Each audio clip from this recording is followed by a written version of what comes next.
मेरे पास परमेश्वर के वचन से भरा हुआ दिल होना बहुत ही जरूरी है, और मेरे दिमाग में जो संदेह है उससे मुझे निपटना बहुत जरूरी है। उसे मेरे हृदय में आने नहीं देना है, और इस तरह का दिल परिणाम लेकर आएगा।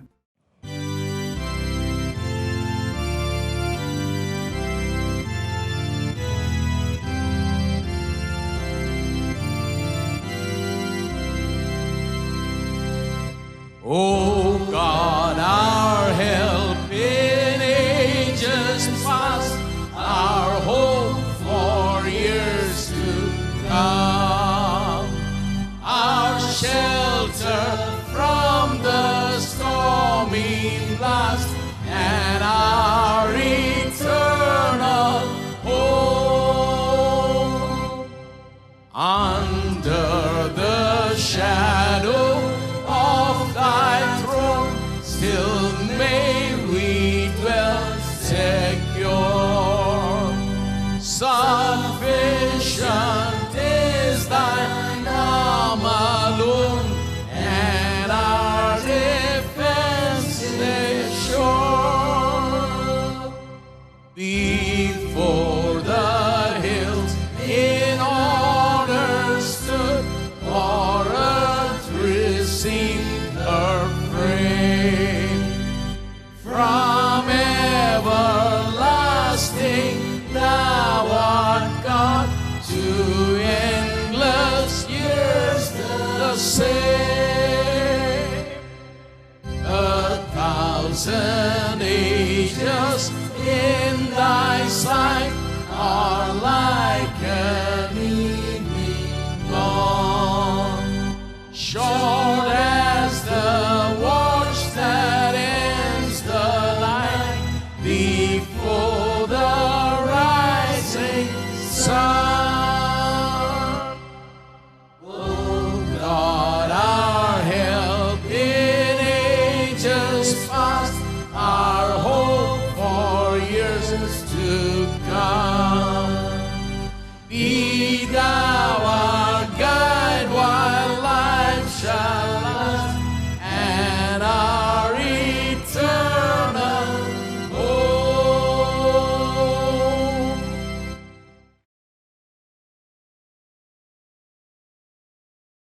आप मांग सकते हैं, जो चाहे मांग सकते हैं, और आपने जो भी मांगा है उससे बहुत बढ़कर देगा। वो उदारता से देता है, बिना उल्हाने के देता। परंतु याद रखिए, विश्वास से मांगे, विश्वास से मांगे, बिना हिचकिचाहट के। यही तो एक योग्यता है जो हमें यहाँ लाती है। मांगे बिना संदेह के मांगे, लेकिन वहां कोई संदेह नहीं होना चाहिए। अब बहुत से लोग इसे नहीं समझते। वो सोचते हैं यदि वो सिर्फ गए और प्रार्थना करे तो उन्हें मिल जाएगा।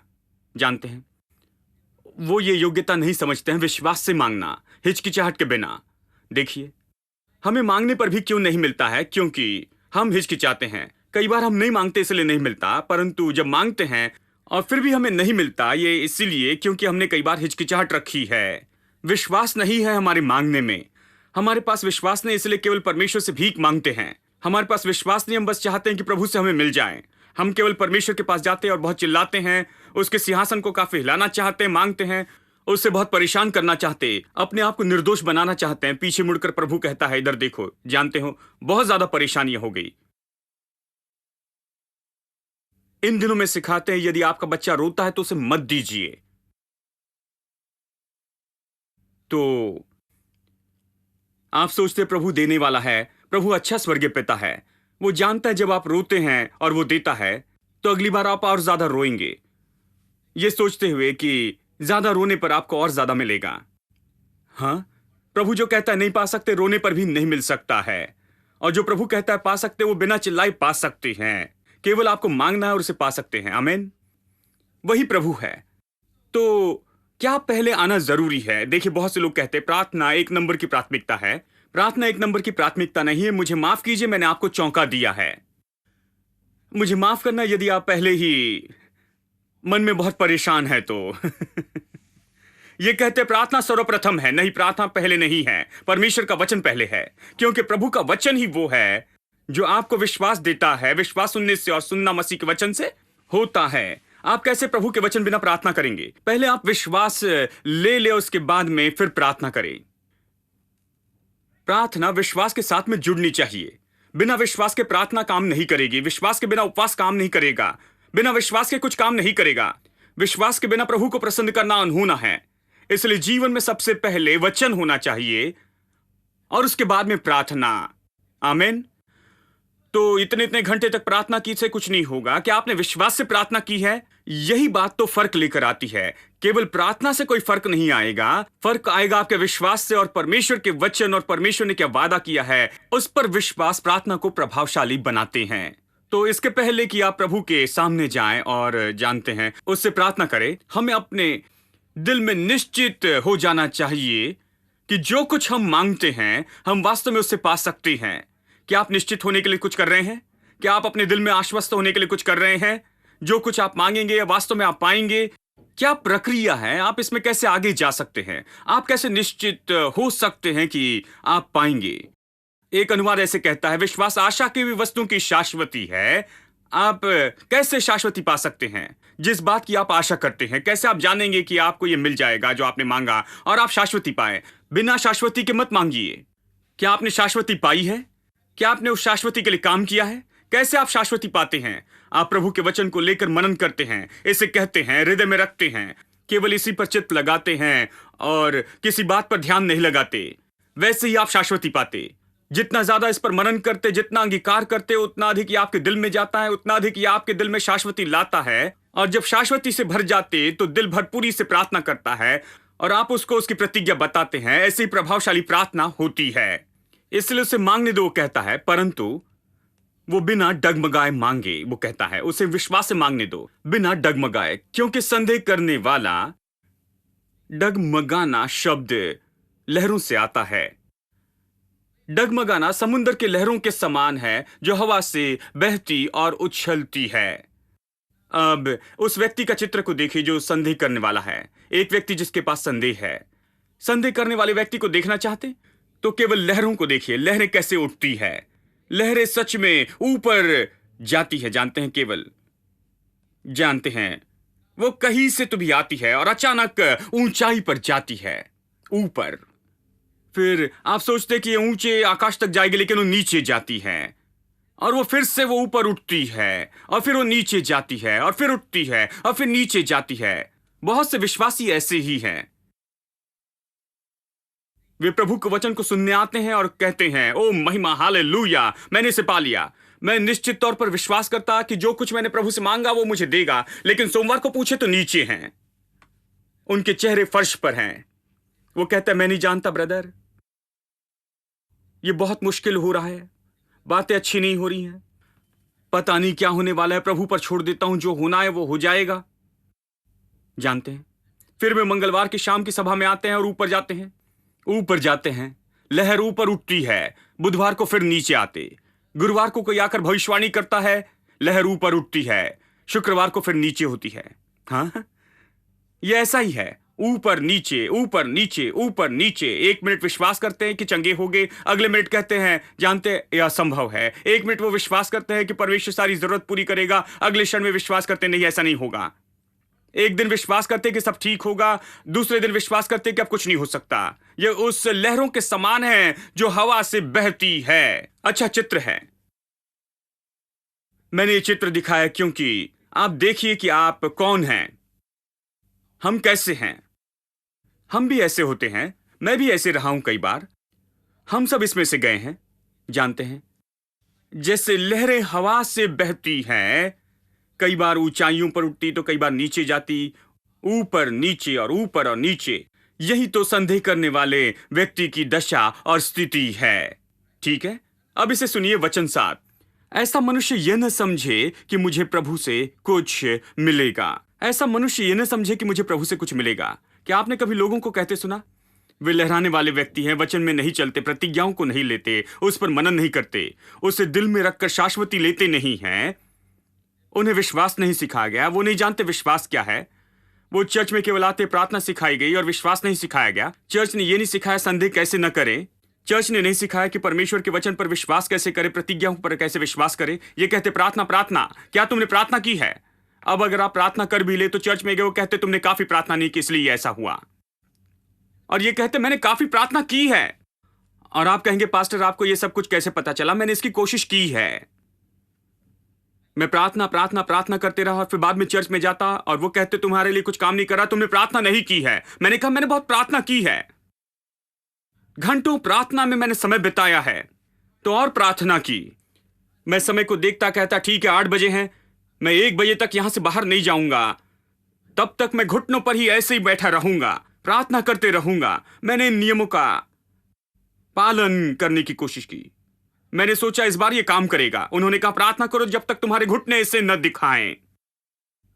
मुझे याद है वो प्रचार करते जब कोई व्यक्ति मर जाता तो उसके घुटने को देखे, तब जानोगे कि वो स्वर्ग में गया या नरक में। उसके घुटने को देखिए, क्योंकि वो प्रार्थना करने वाला है तो घुटने दिखाएंगे। मतलब हमने घुटनों को देखा, हर बात को देखा, हमने प्रार्थना के घंटों को गिनने की कोशिश की, परंतु किसी ने नहीं बताया कि कैसे परमेश्वर की प्रतिज्ञाओं को देखे और दिल में उसकी शाश्वती प्राप्त करे और विश्वास करे कि जो मैं प्रार्थना करता हूं और मांगता हूं मैं प्राप्त करूंगा। तब इसे प्रार्थना में लेकर जाएं। मुझे शाश्वती पर काम करना है, मुझे परमेश्वर के वचन को लेकर मनन करना जरूरी है, उस पर ध्यान देना जरूरी है, मुझे इसे देखना जरूरी है, बाहर की सभी बातों को छोड़कर, और तब इसे प्रभु के पास प्रार्थना में ले जाए। किसी ने मुझे ये नहीं दिखाया। उन्होंने कहा प्रार्थना करो, मैं उनके पास गया, कोई परिणाम नहीं। उन्होंने कहा अधिक प्रार्थना करो, तब मैं उनके पास में गया, कहा मैंने और प्रार्थना की। उन्होंने कहा उपवास के साथ करो। एक भाई ने कहा तुम्हें अपने थूक भी नहीं निगलना चाहिए, ऐसे उपवास प्रार्थना करो। मैंने कहा प्रभु ये भयानक है, पता नहीं कहां से मिला। मैं कठोर हृदय के पृष्ठभूमि से आता हूं, और फिर उस सब की कोशिश की और फिर ये पाया। मैंने पाया कि उत्तर क्या है। उत्तर ये है, मुझे बिना संदेह प्रार्थना करना जरूरी है। संदेह को मेरे दिल में आने नहीं देना है, मेरे दिमाग में संदेह को आने नहीं देना है। शायद कई बार मेरे दिमाग में संदेह आता है, परेशान करता है कुछ परिस्थितियों के कारण, परंतु मेरा दिल एक स्थिर दिल होना चाहिए। मेरा दिल परमेश्वर के वचन के लिए एक विशेष दिल होना चाहिए। मेरे पास परमेश्वर के वचन से भरा हुआ दिल होना बहुत ही जरूरी है, और मेरे दिमाग में जो संदेह उससे मुझे निपटना बहुत जरूरी है। उसे मेरे हृदय में आने नहीं देना है, और इस तरह का दिल परिणाम लेकर आएगा। और मैं आपको बताऊं ये प्रतिफल जरूर लाएगा। मैं आपको बताऊं ये परिणाम उत्पन्न करेगा। प्रार्थना परिणाम उत्पन्न करेगी। इसलिए नहीं कि आपने उपवास किया और कुछ नहीं खाया और ऐसे कुछ, ये परिणाम उत्पन्न करेगी क्योंकि आपने विश्वास से प्रार्थना की है। उस प्रार्थना में विश्वास है, इसलिए कहा गया विश्वास की प्रार्थना से रोगी बीमारी के बिस्तर से उठ जाएगा। आमीन। विश्वास की प्रार्थना, न केवल प्रार्थना। यह नहीं कहता कि प्रार्थना से यह होगा, विश्वास की प्रार्थना है। इसलिए हमें संदेह दूर करना है, दिल में विश्वास लेना है। जो व्यक्ति संदेह करता है वो ना सोचे कि प्रभु से कुछ मिलेगा। क्या आपने ऐसे व्यक्ति को देखा है? पुराने जमाने में हम प्रार्थना करते थे, लोग पूछते तो कहते ठीक है ब्रदर प्रार्थना की है, लगता है कुछ हो जाएगा। अब मैं कहता हूं कुछ नहीं होगा, चिंता मत कीजिए। इस तरह आप बातें करते मैं जानता हूं कुछ नहीं होगा। ठीक है ब्रदर मैं सोचता हूं कुछ होगा। ठीक है, जितनी देर तक आप सोचेंगे कुछ नहीं होगा, कुछ नहीं होगा। जब आप अपनी भाषा बदलेंगे, जब आप कहेंगे मैंने मांगा है इसलिए मैं प्राप्त करूंगा ही, तब ये बातें पूरी होगी। जो कुछ मैंने मांगा है मैं पाऊंगा, मैं प्राप्त करूंगा। यीशु के नाम में ये मेरा है, ये चीज मेरी ही है। जो कुछ मैंने मांगा मैं पाऊंगा। यही शाश्वती है। ये नहीं कि मैं सोचता हूं पाऊंगा। बाइबल कहती है ऐसा ना सोचे कि कुछ मिलेगा। ठीक है, आइए अगले वचन को देखें। अब ये शब्द संदेह देखिए, इंग्लिश भाषा में बहुत ही विख्यात शब्द है। मैंने इंग्लिश भाषा में इसके बारे में बताया। डाउट शब्द में 5 अक्षर है। ठीक है, 5 अक्षरों में से पहले 4 अक्षर को ले, DOUB। ठीक है, ये 4 अक्षर दूसरे शब्द के समान ही है। विख्यात शब्द है जो है डबल। ठीक है, डबल यानी डबल, DOUBLE। एलई जोड़े तो डबल होगा। अगर टी जब जोड़े तो ये डाउट हो जाएगा। टी जोड़े तो डाउट होगा, और LE जोड़े तो ये हो जाएगा डबल। ये दिखाता है कि शब्द डबल और शब्द डाउट दोनों एक ही शब्द से आते हैं। तो संदेह क्या है? बहुत साधारण रूप में बताऊं, संदेह दोहरा है। इस तरह से आप कभी नहीं भूलेंगे। संदेह क्या है? संदेह डबल है। डबल क्या है? 2 बातें आपके मन में चलती हैं कि प्रभु इसे देगा, फिर अगले पल सोचते नहीं देगा। 2 बातें मन में चलती है। आपका दिल स्थिर नहीं है, आपके दिल में शाश्वती नहीं है, आप संदेह कर रहे हैं, इन बातों में आगे पीछे जा रहे हैं। एक पल सोचते प्रभु ये करेगा, अगले पल सोचते प्रभु इसे नहीं करेगा। एक पल सोचते कि आप इसे कर पाएंगे, अगले पल सोचते कि आप इसे नहीं कर पाएंगे। एक पल सोचते कि ये होगा और अगले ही पल आप चौंक जाते हैं, सोचते ये नहीं होगा। आपके पास एक ही समय में दो बातें आपके मन में चलती हैं। जब दो बातें बदलकर एक बात हो जाती है, जब आप एक निष्कर्ष पर आते हैं और कहते हैं ये मैं प्राप्त करूंगा क्योंकि ऐसा ही परमेश्वर ने कहा है, संदेह विश्वास में बदल जाता है। इसलिए संदेह वास्तव में डबल है। यदि विश्वास नहीं तो इसे देखिए, वचन 8, वो व्यक्ति दुचित्ता है और अपनी सारी बातों में चंचल है। सब लोग कहे दुचित्ता व्यक्ति, ठीक है, वो यही है। संदेह करने वाले व्यक्ति को देखिए, वो दुचित्ता होता है क्योंकि वहां संदेह है। जब दिल संदेह करता है तो परेशानी होती है, क्योंकि उस दिल के साथ में आप कुछ नहीं कर पाते हैं, आप कुछ का पाने के योग्य नहीं होते, आप जीवन में आगे नहीं बढ़ सकते। जानते हैं, आपको दिमागी स्तर पर इससे लड़ना है और इसे नीचे लाना है। बाइबल ऐसी कहती है, क्योंकि हमारे लड़ाई के हथियार शारीरिक नहीं पर गढ़ों को ढा देने के लिए परमेश्वर के द्वारा सामर्थी है। हाँ, और फिर यह कहता है, इसलिए कल्पनाओं का हर एक ऊंची चीज को जो परमेश्वर की पहचान के विरुद्ध में उठती है खंडन करते, और हर एक विचार को कैद करके मसीह का आज्ञाकारी बनाते हैं। आमीन। यह सब कहां पर होता है? देखिए, दिमाग युद्ध भूमि है। उसी जगह पर आप संदेह से लड़ाई करते हैं, उनको नाश करते हैं।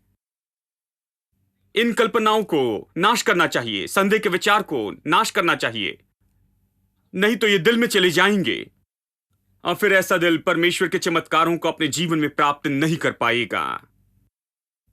इसलिए दिल को एक दिल होना चाहिए, केवल विश्वास, केवल जो प्रभु ने कहा है, केवल जो प्रभु कहता है, केवल उसी पर दिल ध्यान दे तो संदेह नहीं होगा। ये दो बातों के बीच में नहीं चलेगा, ये दो चीजें एक साथ एक समय नहीं होगी, केवल एक ही बात एक समय होगी। वो दुचित्ता व्यक्ति अपनी सभी बातों में अस्थिर है। अब मैंने सिद्धांत के रूप में बताया याकूब अध्याय 1 से कि संदेह क्या है। अब आइए इसे अभ्यास में देखते हैं। आइए उदाहरण को देखें, जीवित उदाहरण मेरे साथ निकाले, रोमियो अध्याय 4। हम एक उदाहरण देखेंगे अब्राहम का, एक प्रसिद्ध उदाहरण। ये सब विश्वासियों का पिता है, ठीक है। बाइबल उसके विषय में कहती है कि वो सब विश्वासियों का पिता है। मैं यहां कुछ दिखाना चाहता हूं बाइबल के यहां पर नए नियम में। यह बहुत ही अद्भुत है। यह उसके विश्वास के विषय में बहुत बढ़कर बताती है। यह कभी उसके अविश्वास के बारे में नहीं बताती है, परंतु सच में यदि पुराने नियम में जाकर देखे, वो अविश्वासी व्यक्ति था और फिर वो विश्वास का व्यक्ति बनता है। मैं आपके लाभ के लिए यह बताना चाहता हूं, क्योंकि मैं नहीं चाहता कि आप सोचे कि हाँ पास्टर सही है, मैंने मेरे दिल में दो बातें रखी हैं, मैं सच में दुचित्ता हूं, मेरे पास दुचित्ता मन और दिल है, यही मेरी समस्या है, इसलिए मैं कुछ नहीं कर पा रहा हूं। और अब्राहम को देखो, ये ऐसे महान लोग थे, उन्होंने अकेला दिल रखा, एक मन रखा, इसलिए उन्होंने कुछ पाया। मैं कैसे कुछ पाऊंगा? मैं कुछ नहीं पा सकता। नहीं, मैं निराश नहीं करना चाहता। मैं चाहता कि आप इसे देखें, अब्राहम के जीवन में आप जाकर देखें। मैं आपको दिखाना चाहता कि किस तरह उसने सब शुरू किया और कैसे उसके जीवन में बदलाव आया, जहां उसने सब बातों को छोड़कर परमेश्वर के वचन पर विश्वास करने के लिए चुनाव किया और केवल वचन पर विश्वास किया, इसलिए वो विश्वास का पिता बना। वहां पर एक बदलाव का समय था और यह बदलाव का क्षण हम सब के लिए आ सकता है। हम एक अविश्वासी व्यक्ति से विश्वास करने वाले व्यक्ति हो सकते हैं। आप बेहतर हो सकते हैं। यही तो आत्मिक जीवन के विषय में सच है। यह ऐसा नहीं कि आप चर्च में पूरे विश्वास के साथ भरकर आए, शायद कुछ लोग आए, परंतु सभी नहीं। हर कोई यहां पर विश्वास से परिपूर्ण होकर नहीं आता। कुछ लोग संदेह से आते, कुछ लोग निराशा की दशा में आते हैं, कुछ लोग विश्वास भी नहीं कर पाते मेरे प्रचार पर। मैं आपको बताऊं, निरंतर सुनते रहिए और विश्वास करना शुरू करिए। जब आप विश्वास करेंगे तो प्रभु के चमत्कारों को अपने जीवन में पाएंगे दोस्तों। तो आप अपने अविश्वास के बारे में चिंता मत कीजिए, केवल प्रभु के वचन पर ध्यान दीजिए, बढ़ना शुरू कीजिए। प्रभु के वचन को अपने दिल में बढ़ने दें, ताकि वो बदलाव का समय आएगा जहां आप सब कुछ निकालना सीख जाएंगे और अपने सामने वचन को ही रखेंगे, केवल वचन पर विश्वास करेंगे। आप ऐसे बन सकते हैं। आज मैं आपको दिखाऊंगा। अब्राहम की कहानी को देखिए, रोमियो अध्याय 4, और चलिए मैं यहां पर पढ़ता हूं वचन 19। रोमियो 4 वचन 19। और विश्वास में निर्बल ना हुआ और ना ही अपने शरीर की ओर ध्यान दिया। सब लोग कहे ध्यान नहीं दिया। वो जो 100 वर्ष का था, अपने मरे हुए से शरीर और सारा के गर्भ की मरी हुई सी दशा जानकर भी विश्वास में निर्बल न हुआ और न लड़खड़ाया। सब लोग कहे न लड़खड़ाया। प्रतिज्ञा पर और न अविश्वासी होकर परमेश्वर की प्रतिज्ञा पर संदेह किया, पर विश्वास में दृढ़ होकर परमेश्वर की महिमा की और निश्चय जाना कि जिस बात की उसने प्रतिज्ञा की है वो उसे पूरा करने में भी समर्थ है। अब ये शब्द की ध्यान नहीं दिया और न लड़खड़ाया, ये आपस में जुड़े हुए हैं। वो नहीं लड़खड़ाया क्योंकि उसने ध्यान नहीं दिया, यही संपर्क है। क्यों वो अविश्वासी होकर नहीं लड़खड़ाया? लड़खड़ाना शब्द बहुत ही दिलचस्प है, हिंदी में स्पष्ट नहीं आया है। ये अविश्वासी कहता है या संदेह कहता है, परंतु इंग्लिश में ये थोड़ा अलग है। वो लड़खड़ाया नहीं, इसके बजाय कि संदेह नहीं किया। ये नहीं कहता अविश्वास किया, लेकिन अविश्वास के कारण नहीं लड़खड़ाया। शब्द लड़खड़ाना यदि आप ग्रीक बाइबल में देखें तो ये वास्तव में वही शब्द है जैसे मरकुस 11:23 में संदेह के विषय में बताया गया है कि अपने दिल में संदेह न करे। लड़खड़ाना मतलब संदेह करना। लड़खड़ाना क्या है? लड़खड़ाना मतलब दो बातों के बीच में रहना। तो वो नहीं लड़खड़ाया।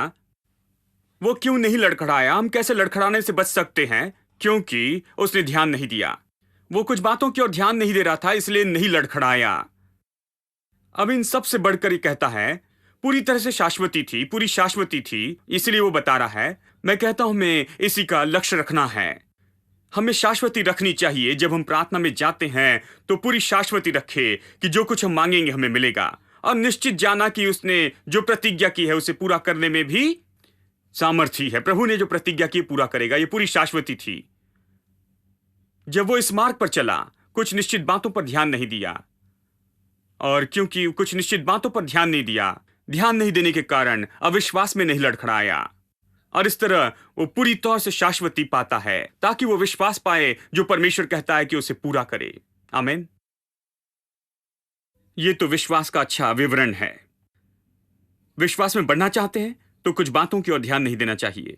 आपने ध्यान नहीं देना चाहिए कि आपके भाई और बहन क्या कहते हैं, संसार क्या कहता है, सब लोग क्या कहते हैं, हर किसी के विचार। हाँ, उन्हें बड़ा नहीं समझना है। मेरा कहने का मतलब यह नहीं कि संसार में सब लोग मूर्ख है या ऐसा कुछ नहीं। वो सब अलग दृष्टिकोण रखते हैं, ठीक है। जब एक दोस्त आपसे कहता है ऐसा लगता है कि आप डूब जाएंगे, दूसरा कोई रास्ता नहीं, और दूसरे कोई रास्ते से ऊपर नहीं आ सकते, और कोई दूसरा मार्ग नहीं जिससे आप इसे कर सकते, ऐसे लगता है, क्योंकि वो पैसे गिन रहे हैं और रुपयों को और हर एक बात को जो आपके पास में है, और आपका कर्ज, इसका हिसाब लगाते हैं, और फिर वो बताते हैं आपका भविष्य। मैं ये नहीं कह रहा कि वो मूर्ख हैं, परंतु आपको अपना दृष्टिकोण बता रहे हैं। उस पर ध्यान मत दीजिए, क्योंकि आपका दृष्टिकोण केवल प्रभु का वचन है। क्योंकि प्रभु का वचन कहता है मेरा परमेश्वर मेरी हर एक जरूरत पूरी करेगा। इसलिए जब सीखते हैं कि उन बातों पर ध्यान न दे जो परमेश्वर के वचन के विरुद्ध में है, केवल वचन पर ध्यान देते जाएं, उन बातों को निकाल दे जो प्रभु के वचन के विरुद्ध में होते हैं, तभी आप विश्वास में बढ़ते हैं। जब आप उस पर ध्यान नहीं देते हो तो लड़खड़ाते नहीं। आप क्यों लड़खड़ाते? क्योंकि ध्यान देते हैं। क्यों पतरस लड़खड़ाने लगा जब वो विश्वास से चल रहा था? मतलब जब वो पानी पर चल रहा था। पानी पर चलना ठीक है, लेकिन अचानक वो डूबने लग गया है। क्या वो पानी पर चल पाया? जरूर चला। फिर वो क्यों डूबने लगा? कुछ लोग कहते हैं हवा और लहरों के कारण। नहीं, हवा और लहरों से नहीं डूबा। हवा और लहरें नाव को डुबा सकती है। यदि आप कहे नाव चल रही थी और नाव तेज हवा से डूबने लगी, तेज हवा के कारण शायद नाव डूबती, मैं समझ सकता हूं, परंतु एक व्यक्ति पानी पर चल रहा है और आप बता रहे हैं कि हवा बहुत तेज चल रही थी और उस व्यक्ति को कुछ हो रहा था। यह मूर्खता है, क्योंकि वो पहले से पानी पर चल रहा था। वो एक जीवित चमत्कार था। हवा और लहरें उसका क्या कर सकती थी? वो उस नाव को डुबा सकती थी, परंतु इस व्यक्ति को नहीं जो पानी पर चल रहा है। इसलिए हवा और लहर उसे कुछ नहीं कर पाई। डगमगाने वाला दिल में एक तरह की लहरें ऊपर नीचे जा रही थी, और यही तो उसके डूबने का कारण बनी। आमीन। अब अब्राहम जानता था विश्वास में बढ़ने का जादू क्या है, कि उन बातों पर ध्यान न दे। उन्हें बड़ा नहीं समझा, लेकिन प्रभु के वचन पर ध्यान दिया।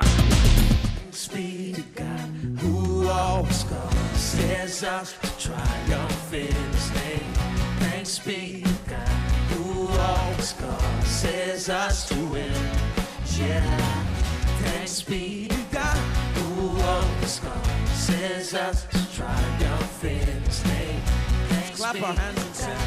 Thanks be to God, we have overcome. Hallelujah, hallelujah.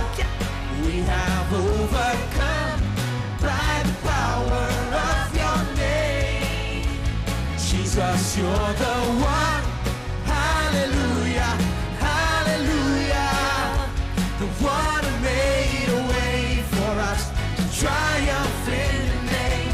Oh, oh, oh,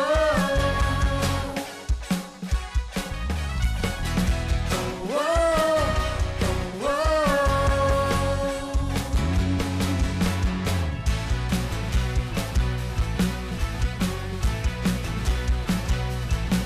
We got the victory.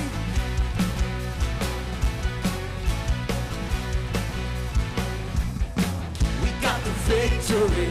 Everything will be alright, alright. We got the victory. Everything will be alright. 'Cause we're on the winning side. We got the victory. Everything will be alright, alright. We got the victory.